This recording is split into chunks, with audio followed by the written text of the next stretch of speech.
All right, the reason I did this idea was that since, I mean, the number of guys on the panel are like the same as the people out here.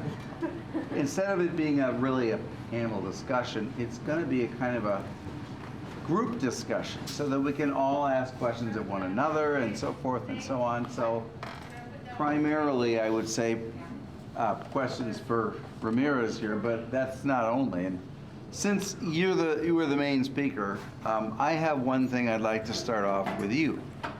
And that is an admission that I was a little bit foggy on the Thomas Fleming thing you brought up.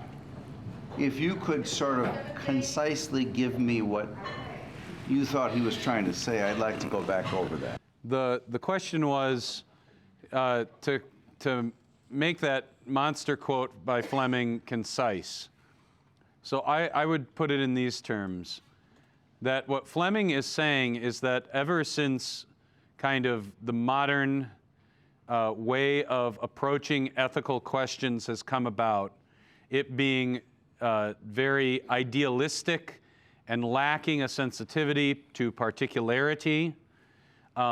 Even those who have critiqued it, he says, have not really offered up other solutions, particularly not wanting to go back to, as he termed it, pre-modern systems or ways of thinking about things. And that's why he entitles his book, The Morality of Everyday Life, saying, listen, before this Western Enlightenment way of thinking, which does have some preceding continuity with other utopians like Plato's Republic, and just let's drop this ideological thinking on top of particular circumstances without actually caring about them, that the morality of everyday life, kind of the morality and the way that we think about ethical questions, if you scratch someone, it's right there beneath the surface, is totally much more in the ways, maybe not the answers, but the ways that you go about thinking about complex moral questions. It's amazingly similar if you go to the Old Testament, to the Christian tradition, to kind of even rabbinical Jewish ways of thinking about this, to traditional Chinese Confucianism, or any more pre-modern society. What do they do when they look at a quandary, an ethical quandary? They will say, well, our natural affections and loyalties do matter. We shouldn't just be abstract rationalists about this. And we should understand, like the example at the end he said, is that a soldier may well be under authority from his general or king, but because of his duties to his home life, he may, if something horrible has happened back home, he may abandon the army. He may go back. And so Fleming's point is that we should look at how people have always behaved, the morality of everyday life. And that's a lot closer. He's not saying, he's a Christian, he's not saying that we shouldn't look at Scripture, he's not saying that we shouldn't have systems, but that casuistry, if I could use a term that I've talked to him about, and he says, yeah, absolutely. The Lutheran history of casuistry is exactly what I'm talking about here, of being sensitive to particularity is really important. And you see this in all pre-modern, pre-Enlightenment cultures of the past and the present. So that got you into your springboard into common sense, because then you started talking about common sense. Did I? Yes, okay, then I guess it did. Well, yeah. At least we did. Yeah, sure, absolutely. Yeah. Yeah, I mean, this is, because I said something along the lines of, this is why there were folks who did not presume to say, I'm an expert on Paul's epistle to the Romans. I've never been to seminary, I don't have a degree, and yet, there's got to be a line somewhere. You heard people say that, right? They couldn't have told you exactly all the steps that got them there. Hey, you know what? There's a point where you got to push back. There's got to be a line somewhere, because they inherently, naturally understand there's these competing and overlapping duties and concerns.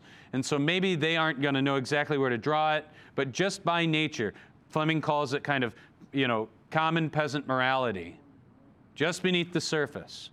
That's more in line with nature and with all the great ethical traditions in the world. So coming around full circle then to today, I couldn't help thinking about the Lockean formulations which got us into the current state of government here. We hold these truths to be self-evident, Yeah. which is a very deist thing to say. But there's a difference between something being self-evident than one who says, well, it's not evident to me, right? And so self-evidence has to do with that common sense principle that you're dealing with. Yes. And of course, the deists weren't always wrong either, Right. you know? I mean, them saying these things are self-evident because of nature or by definition. I mean, yes, obviously I'm not supporting deism, but at least the deists acknowledged a deity and a creator. So while they were deficient, they weren't utterly on the wrong track about natural law, frankly. I don't agree with all the places that they went, but they already were becoming very ideological. I've got some follow-ups for you, I think. One is, you're obviously when you're talking about the three estates, you're obviously talking about vocation. What sort of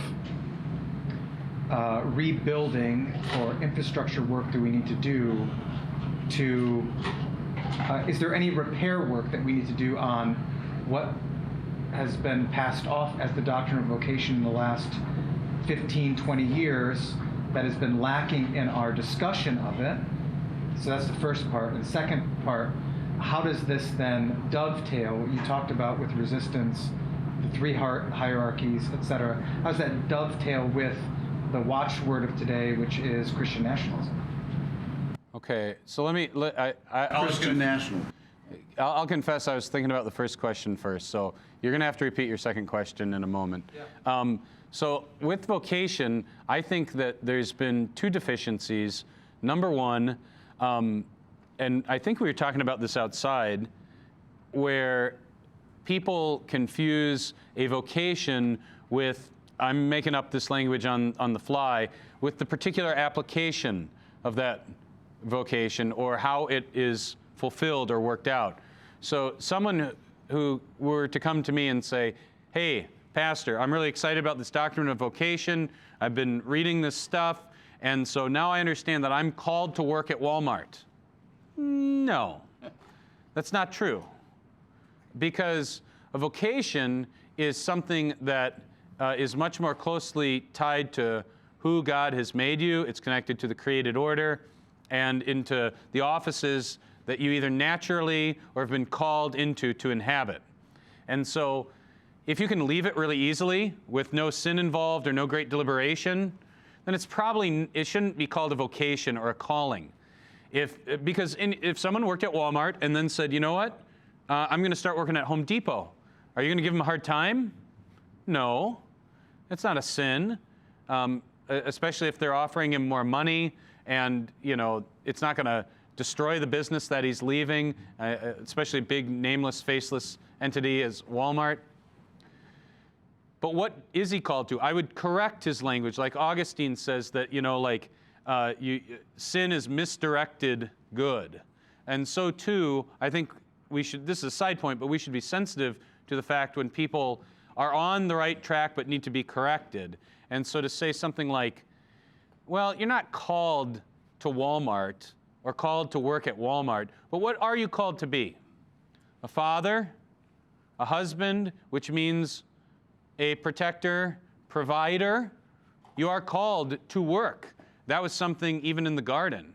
So that's intrinsic to your vocation as father. And so let's tie it back to something more substantial. But then there's the other problem on the other end, where I think if modern Lutheran discourse on vocation has kind of, well, I feel like I'm called to the University of Illinois instead of the University of Michigan or something like that. I mean, you hear this. It's kind of silly.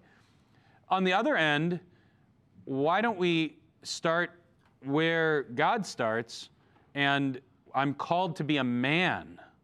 I'm called to be a woman. And an aspect of that is to be a protector, a provider. God willing, also a husband and a father. But I mean, I think it needs to be more tightly tied to creation, and not to confuse a true vocation or calling with how it's particularly expressed. That puts some meat on What you were talking about yesterday. I was trying to say yesterday that this divine call jargon really should begin with vocation, habitus, what you're given by God. I am divinely called to be a husband, a father, also a pastor. These are callings that God has given me. And it's not necessarily true, on the other hand, that you're divinely called to Walmart. Yeah, okay, let me push back a little bit. But we would say that, like a husband is called to be a husband once he is in the relationship with the woman to a particular woman. True. And before you say you can, in a godly way, change calls, to use our language anyway, I would say, well, you also could be called to be a husband to someone else if God takes your wife from you, right? Sure. You know? They're not permanent. Right, but so I guess I don't have I understand your concern, but I guess I don't have a problem with calling it a divine call because it is divine. I mean, you said if we're going to call any of these vocations divine because they are ultimately from God, why can't we? I mean, you said holy orders. So if you're going to say holy orders and make it a modifier on orders, I mean, we believe that, a soldier has orders from a legitimate source to do legitimate things, and ultimately that goes back to the fourth commandment in God. So if we're going to modify holy orders, why? Because it's in the church, and I think that's appropriate. Why not call it a divine call? Well, holy orders are not so much orders because they're holier than the others, but that they're orders to deal with the holy things. Like a call into the ministry? The call into the ministry is holy because we're dealing with the holy things of God. So if we're going to call it holy, why not call it divine? That's what I'm trying to push you. You do, but the holy order of the ministry is only called holy because the ministry deals with the things at the altar. Not because it's a holier calling. I agree with you, yeah. But you were saying yesterday, correct me if I'm wrong, that let's not call this call to this location and then that call. I have a divine call here and I have a divine call there. But to me, that's precisely why we call it a divine call, because it's a call to this real altar and this real pulpit, and then to that real altar and that real pulpit with the holy things of God. I guess I just don't understand why you don't want to attach divine to call when it's a particular call. Well, because, okay, I got a call to Kiwani. And let's say I get a call from somewhere in Texas. And they want me to go down there. Is that a divine call already? I'm not there. I'm here.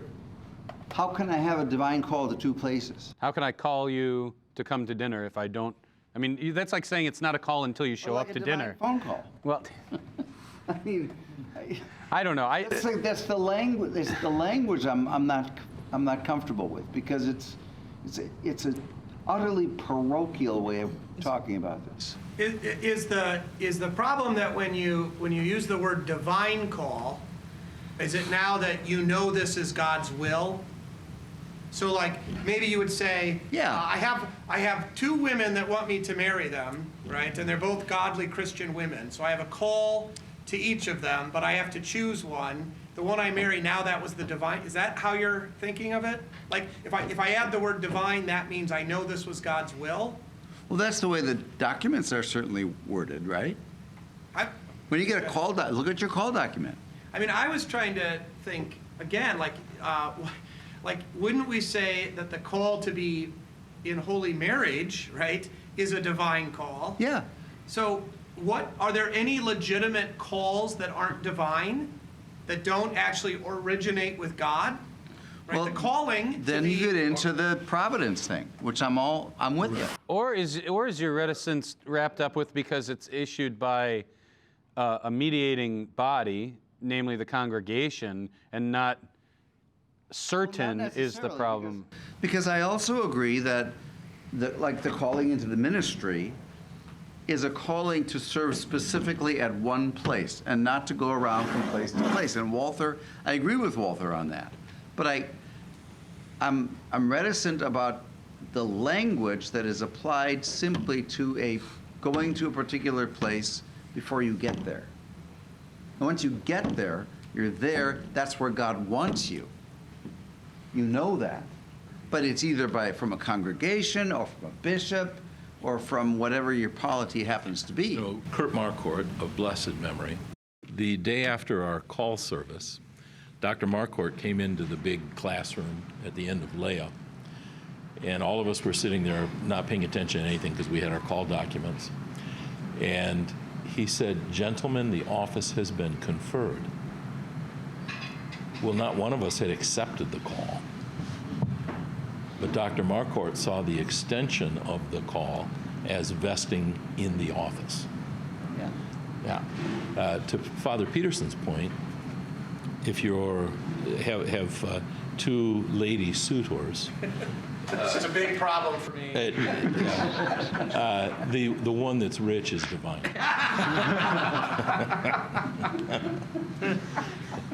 My second question was, so what you've presented on these three hierarchies, in what way then does that relate to a Lutheran understanding and discussion of Christian nationalism? That term is still very new, and it's interesting because I think some people are using it almost synonymously, or at least it works with and dovetails with Christendom. I mean, I've long used the word Christendom.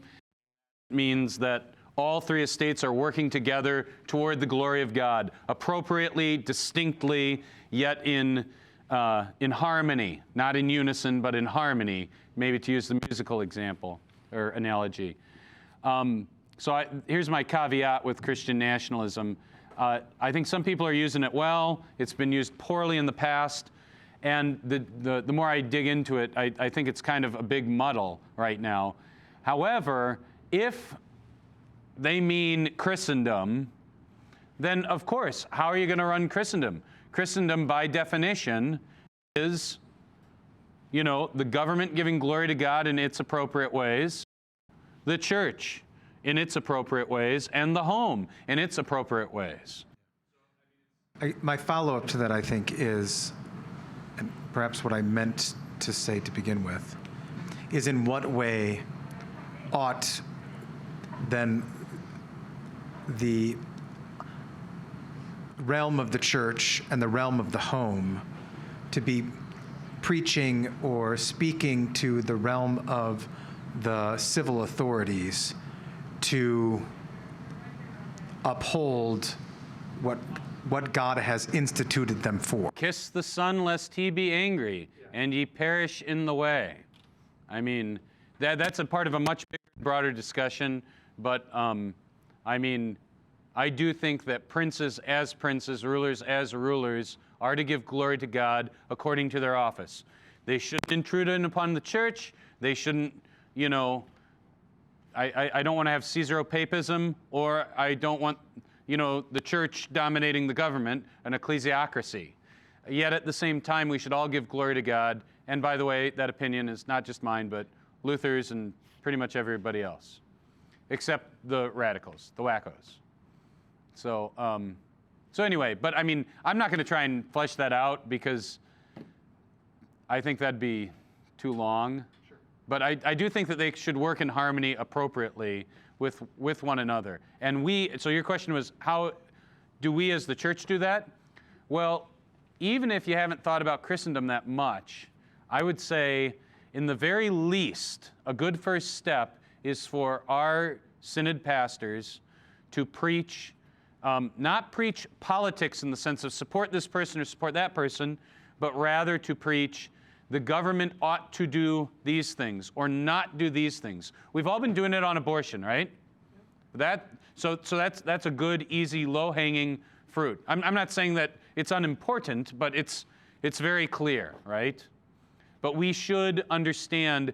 So again, read Luther on Psalm 82 in the American edition, volume 13, and you read his commentary on Psalm 82. He talks about how you need to preach, not just preach about things, but even preach to the princes. God standeth in the congregation. Yes, of the yeah, mighty. that's right. In what sense do our leaders in our church bodies have a responsibility then, or a duty to do so also? Yeah, I think that is perfectly in line with each according to his station. I mean, think of the time of the Reformation. Who was obviously the most appropriate preacher who represented the evangelicals to be preaching to the princes? Luther, right? I mean, he's the guy who started it all. So he had a greater duty in terms of scope and sequence, right?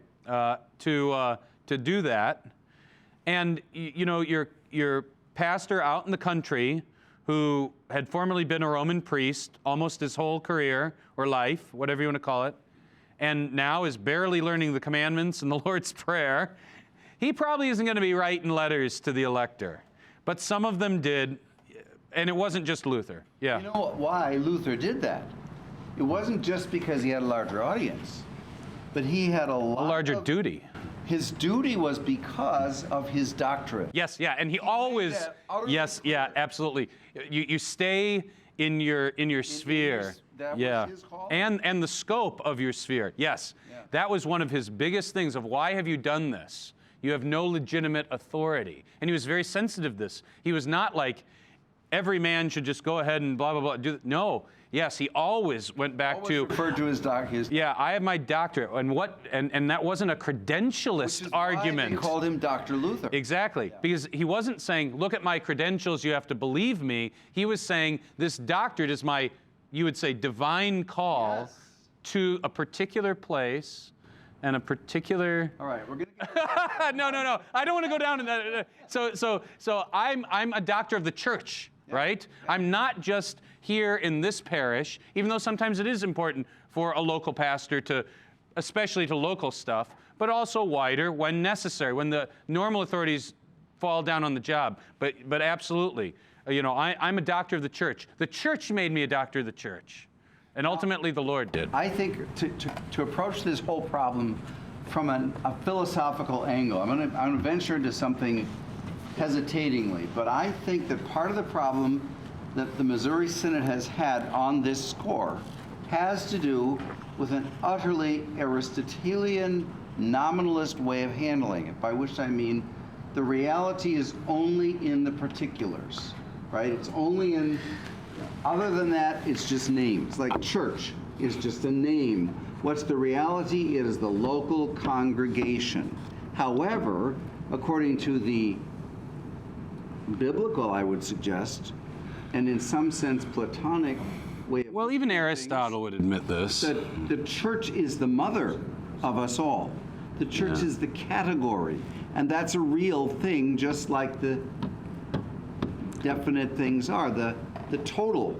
Yeah, just don't dump on Aristotle on this. He would agree with you. Okay, well, not his followers, the nominalists, right? Yeah, I guess. Occam, Beale, Yeah, Langton doesn't like those guys either. I know. Yeah. And by the way, this is open to anybody. So if you have questions or comments, feel free. I have a question, if I may. On one of your slides, you had a Luther writing that I wasn't familiar with. Okay. On dueling and honor. Oh, yeah. But there's a lot of dueling that goes on in our synod. And I wondered if, This is literal dueling. I was gonna say. And I wonder if there were principles that were applicable to the. yeah, see, I didn't touch on that because I was like, this is going to be like a crazy rabbit hole. But this was under the slide under when I was throwing stuff against the wall of how do you have this understand these borderlands between the home and the civil government, right? And this was under the slide under violence is not the state or the civil government should not, properly understood, have a monopoly on violence. And so I threw up some biblical examples and other stuff like that. But But the dueling thing was not a writing of Luther, actually. Oh, okay. It was something that, that arose and that some Lutherans did comment on, because of course under old feudal law, and also back in the days of the Germanic tribes, then later nations that settled within, the Roman sphere and also Germania. But you had this understanding that you could go and duel someone, right? You know what I mean? And the Lutherans, I think very simplistically said, no, you can't do that. Why? Guess what their reason was? The same reason why people told you you had to wear a mask. Yeah, because dueling is not loving your neighbor. Obviously, because why? You are going to hurt them or kill them. Okay, but I'm not so convinced. I'm not even going to say I'm totally for dueling, but I'm going to say in the very least I'm not totally against it. Why?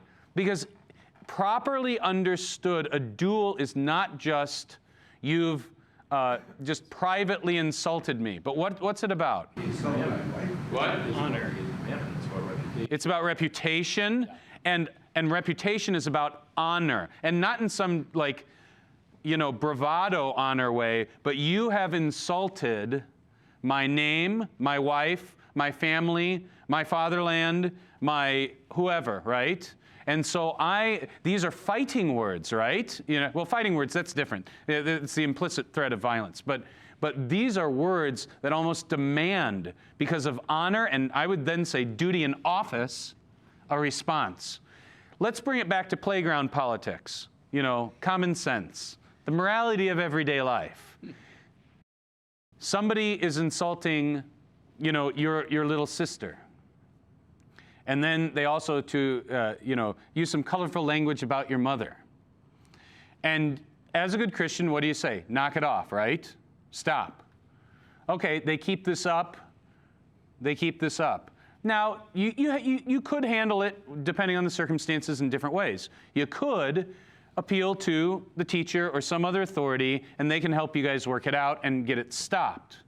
But there is a certain point where if the person keeps on going and going and going, I'm not talking about like a Marty McFly.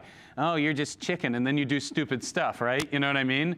So there's bad roads to be gone down on this.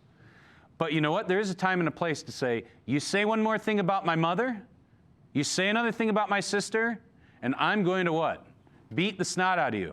Call me Elf one more time. Yeah, I don't know what that is. Oh, that's really good. But you say no, because what? Honor demands it. This isn't private vengeance.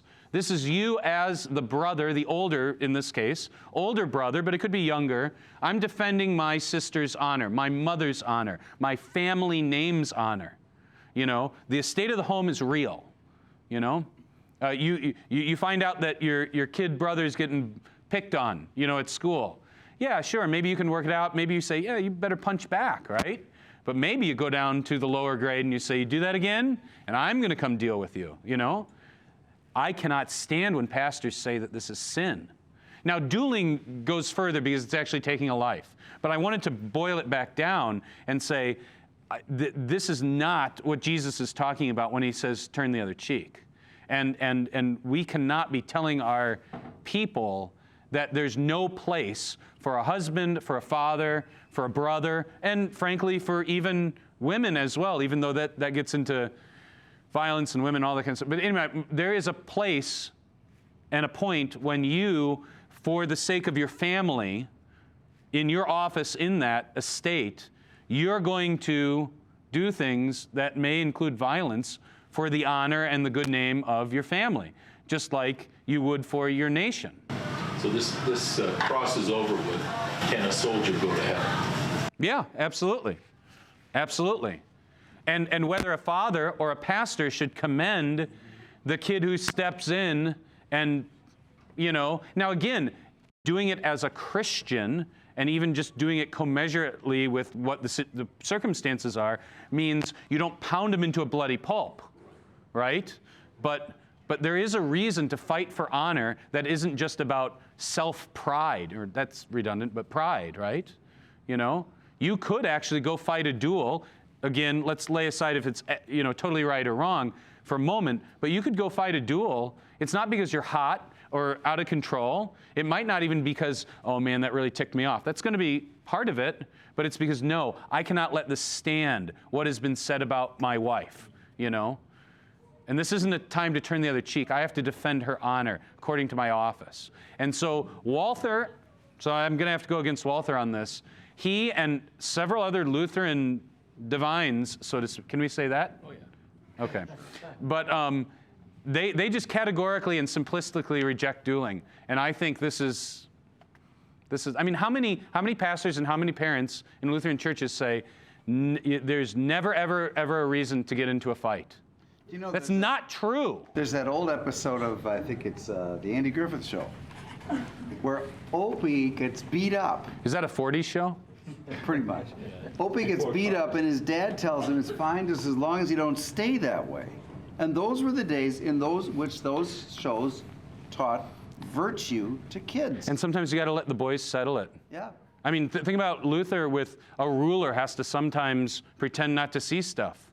You don't want to have a totalitarian teacher who's micromanaging every stinking relationship.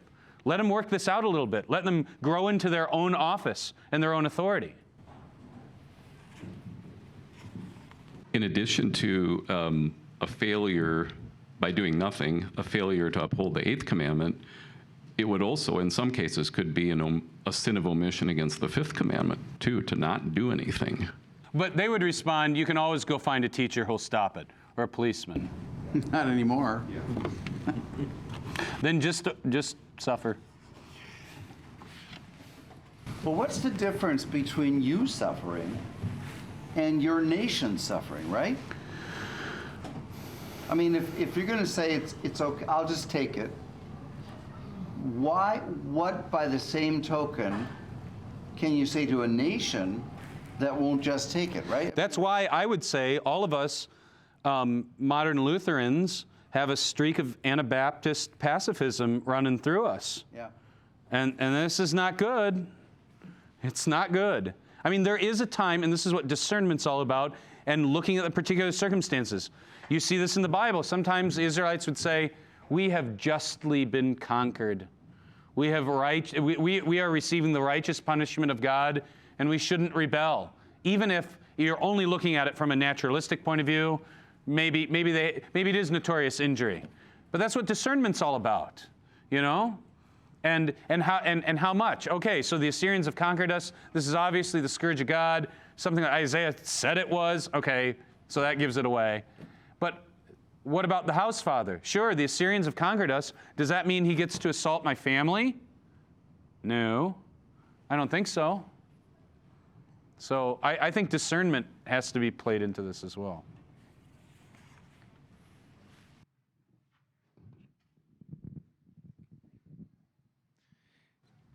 If you're going to stand up for your family, your wife, your kids, whatever, and you're going to end up in a fight, as one movie character said, if you're going to, try and avoid the fight. Yeah. But if you got to fight, win. Finish it. Don't start it, but finish it. Yeah, you got to win. Yeah.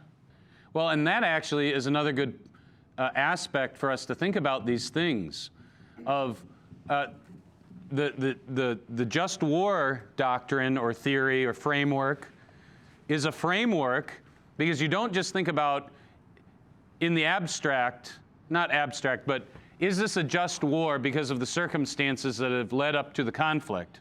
But also, an important thing is it winnable? Or will this do more harm than good?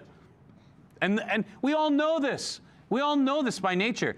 You're getting beat up or bullied. I mean, that word gets tossed around and misused a lot, but let's just use it. You're getting bullied at school. There's some situations where you go, I can't do anything about it. Teachers don't care.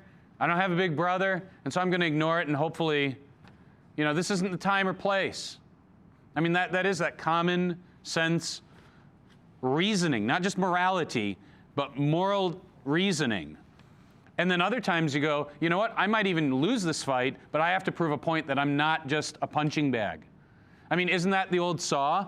You move to a new neighborhood, at least in Chicago it was. You move to a new neighborhood, and the kids in the neighborhood are all beating you up or pushing you around at the playground or at the park. So who do you pick to go and pick a fight with? The biggest kid. And you know what's going to happen. You're going to lose. But now everybody realizes you're not a pushover, that you're tough, right? That you're not just going to take it. And is that private vengeance? No. It's you saying, and this is where, honestly, some of the language of human dignity, you know, or individual dignity, I think can be used appropriately. And this is why Luther actually comes around on self-defense, personal self-defense.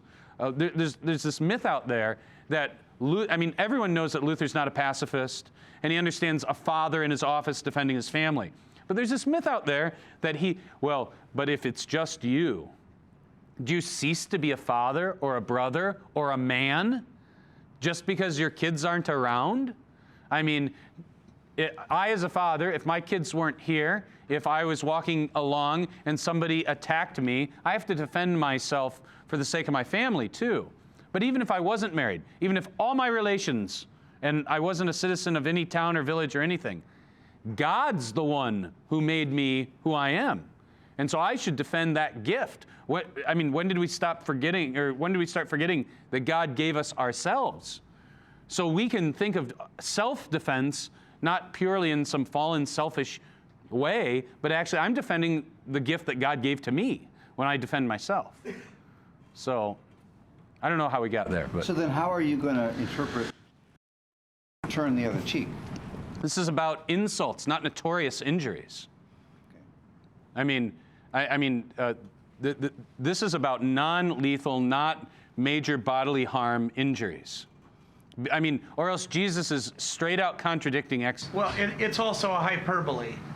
I mean, it's a hyperbole. It's not. It's in that whole section of hyperbole where you know he's making this an exaggerated and a dramatic point that you know we are to be forgiving and we're to be peaceful, but it doesn't mean to the end of all ends, right?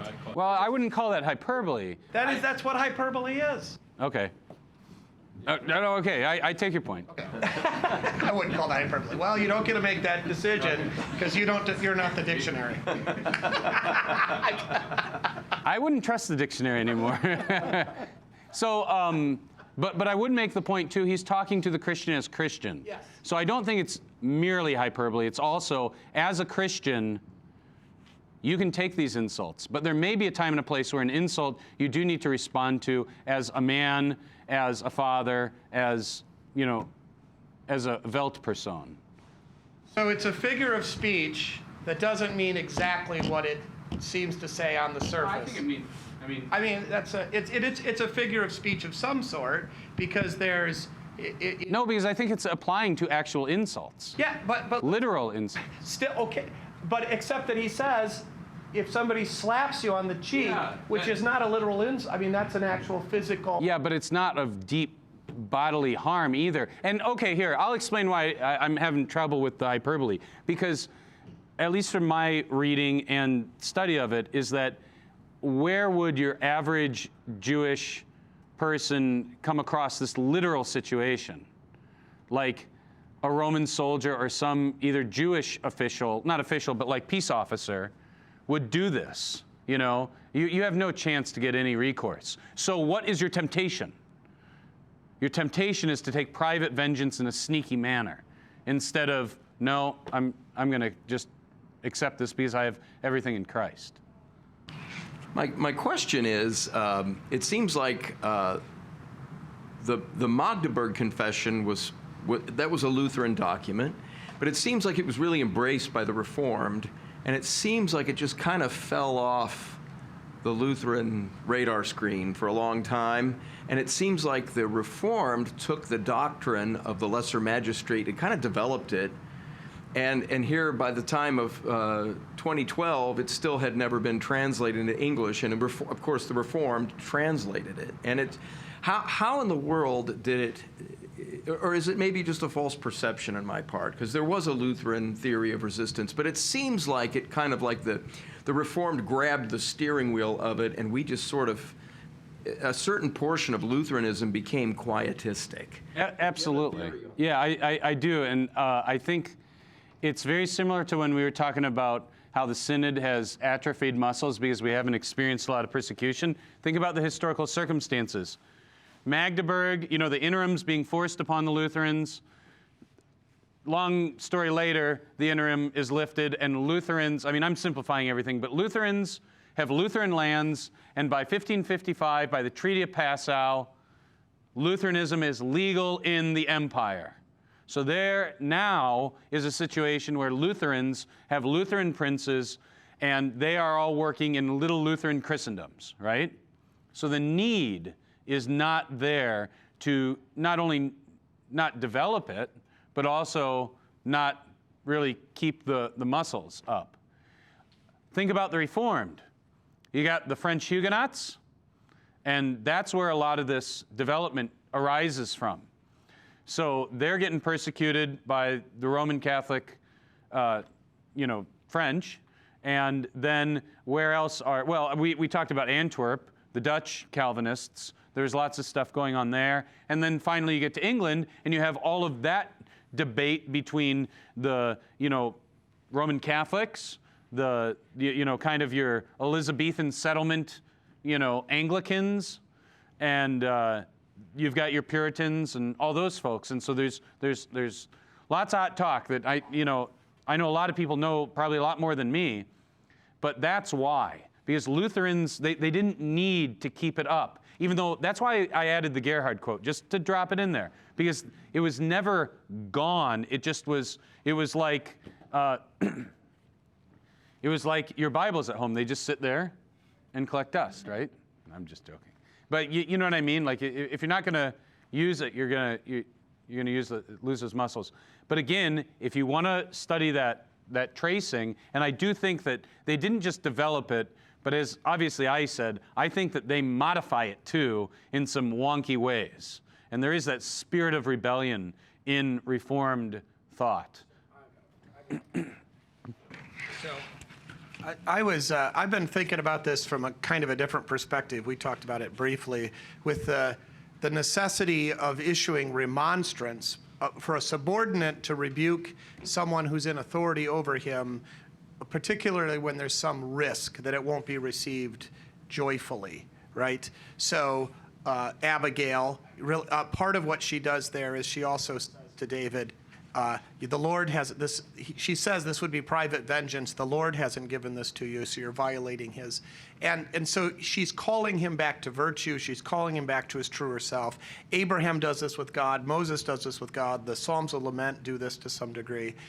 I wonder if we've been negligent in teaching, that to some sense, because I have my husband is basically decent, right? And he's not beating me, and he's not doing really horribly stupid things, and he's generally kind.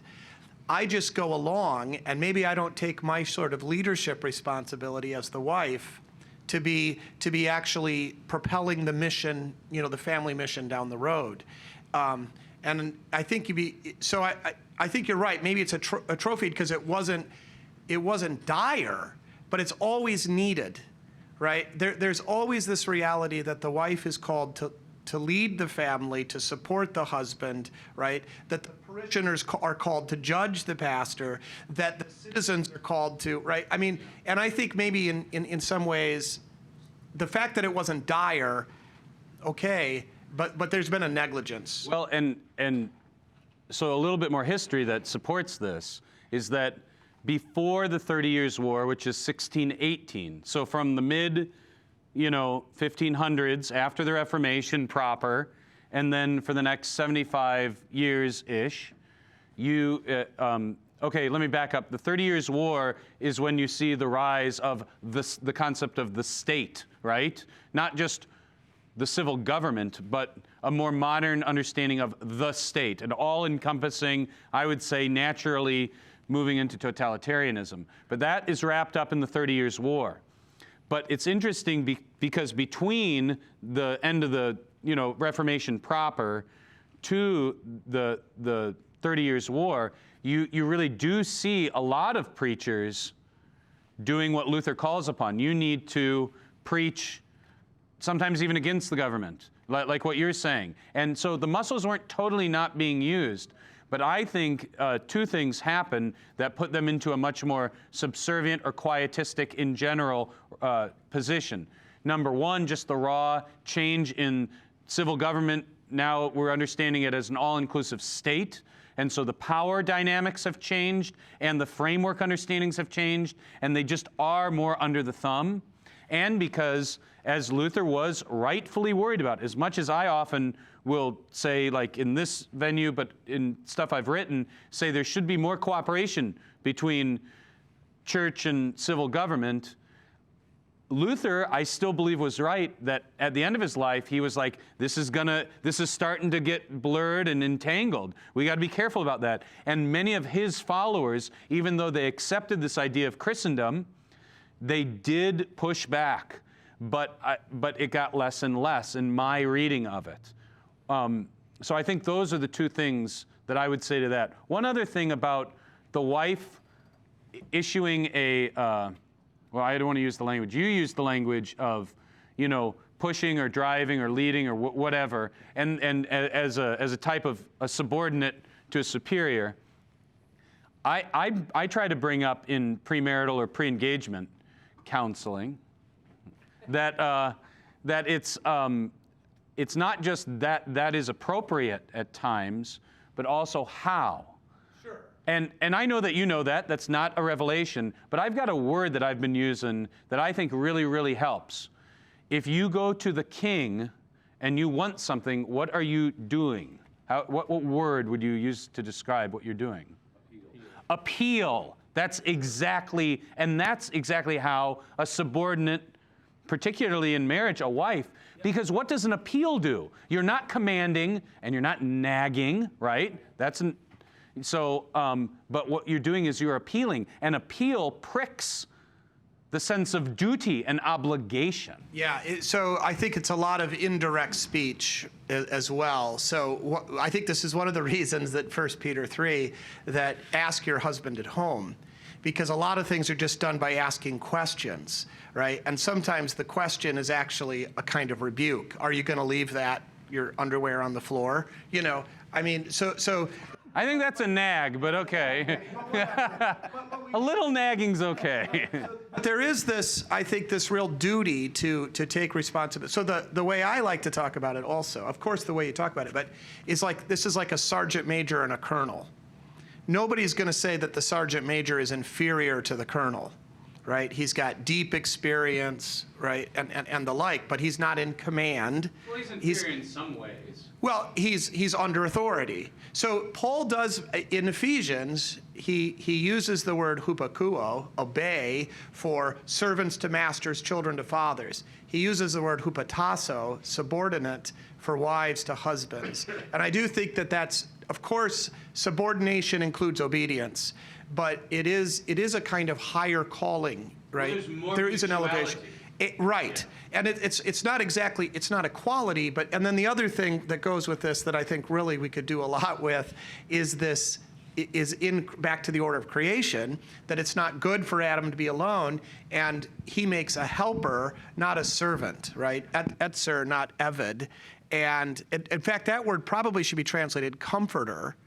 But there's what's being called to here. I think sometimes the way we talk about it, we get kind of we get pandering, or we get kind of condescending.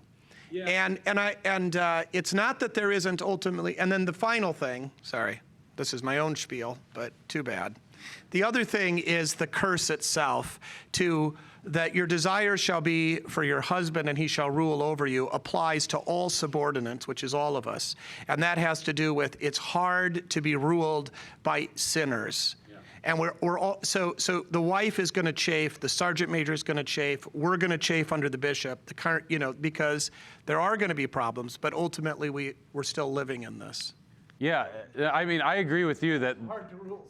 Yeah, it is. Yeah, and yeah, I agree that that is a good point to make, that there's more mutuality between husband and wife.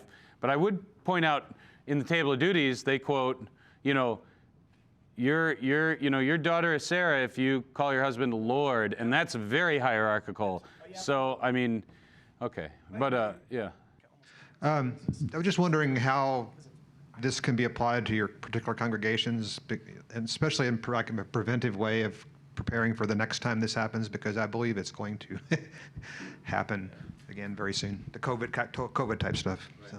Well, not to be too snarky, but it can be applied to particular congregations in very particular ways that I don't know in your situation. But I know what you mean. I would say a couple very easy, widely applicable steps would be talk about the 3 estates, talk about the table of duties. I mean, if you're going to actually teach something that's potentially controversial, it's better to get the framework and the foundation before the crisis hits.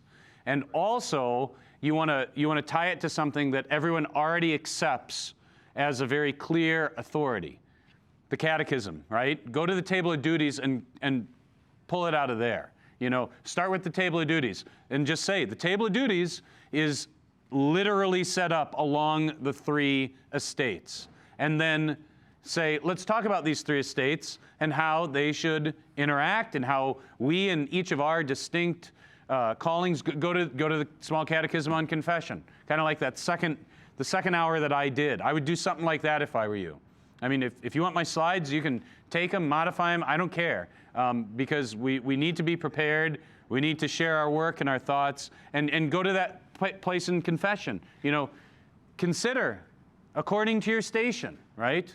And so we should consider not just what sins have we committed, but what positively our duties are. So you can start this, get people thinking this way. You know how it's like, you cannot just dump all the water that needs to be in the garden all at once, because what's going to happen? It's just going to run off. You can't teach people with a fire hose. You got to do a slow, steady drip or stream. So that would be the place to start. Yeah, back on what you were saying, not only about where you overtly sin, like the sins of commission. I spend a lot more time now talking about the sins of omission, the things of the sins of failure, the places where people have failed to step into the gap, the places where we have failed to either create resistance or feel resistance back upon us. And so we all have the stories from parishioners of, I brought my kid to church every Sunday and to Sunday school, and he was confirmed, and now he's a pagan, right? But we have, but then you say, okay, well, so describe to me what you did at home. Describe to me what his teacher was like on a daily basis. I mean, Jesus is clear. He says, a student is not above his teacher, but when he is fully grown, will be like him. So, and almost invariably, well, he had good coaches, and we thought he had good teachers in school, and we thought we did the best we can, and we watched a lot of television, and okay, well, are you surprised that you did right things? And I don't want to take that away from you. You did these good things, that's good, but you failed here. And that's going to require you to say, I screwed up to them, to confess that sin. And we're not dealing with the sins of omission. And I think a lot of what Pastor Ramirez has been going on about is we have these sins of omission, the failure to discuss what our duties really are and apply them in a broad way to see the fullness of how we are actually supposed to step in the gap. And so I've been trying a lot more to focus in on my preaching, not so much, you're a terrible sinner because look at all the things you do, but you're a terrible sinner because look at all the things you left undone. Time. I got a question for Fabricius. Last one? Last one. Thank you for your presentation. Thank you both. I really think that you not just bringing up this fascinating issue of the javelin and the spear, you know, in particular, but more generally, this is how you should read and study the Bible. Like, you should do this other places. Like, you should do this as a workshop at Bugenhagen this summer. I did that with the judges, you know. You did? Okay. In that judges presentation. No, I remember seeing the. We didn't get very far because. Yeah. there's Well, too you much should there. do it again on something else because more people. Because if you change the particular topic, but still showing the method, that I mean, people need that bad. Or even podcasts. By the way, one thing I do want to say, we need people who think this way also for what else? What we need? Hymns. Because you read the hymns, the great hymns, they're thinking this way. Yeah. Yeah. Yeah, they bring these interesting connections and. So. Okay, Vespers at 2:30.